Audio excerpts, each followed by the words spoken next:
ml. Okey, hari ni kita tak ada ayat-ayat main-main ayat. Kita nak straight to the point. Hari ni saya nak share kepada anda semua tentang satu order customer saya. Dia macam yang anda boleh tengok, dia ada perfume yang bersaiz 30ml ni. Dia ditangi dengan botol yang jenis tu. Jadi anda boleh buka dan tutup dengan mudah. Untuk botol ni, kalau anda nak buat perfume jenama sendiri, adalah sesuai. Sebab apa? Sebab dia ada ruangan untuk anda tampal stiker. Dan untuk harganya borong punya pula hanyalah serendah 10 botol. Anda sudah dapat dengan harga borong iaitu RM17 sahaja untuk satu botol. Tapi kalau anda nak lagi murah, anda kena order lagi banyak. Anda order 10 botol, anda akan dapat dengan harga RM17 sebotol. Anda order 50 botol, anda akan dapat dengan harga RM15 untuk satu botol.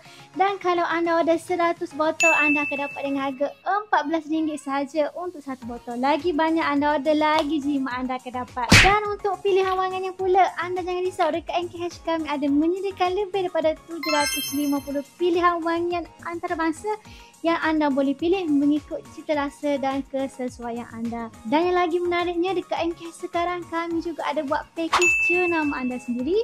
Dengan minimum order hanyalah 150 botol, anda akan dapat stiker jenama anda sendiri dan juga free design. Jadi kalau anda berminat untuk borong perfume dengan botol 30ml ini, anda boleh saja walk in ke NKH Perfume atau anda boleh klik link di bio saya atau mana-mana TMC yang ada dekat NKH. Kalau video ni lalu anda punya FYP, anda jangan lupa repost untuk bagi info kepada kenalan yang lain. Dan jangan lupa dengan tagline kami, ketahanan dan keharuman wangi anda, keutamaan kami ingat, tagline kami ingat, NKH Perfume. Bye bye.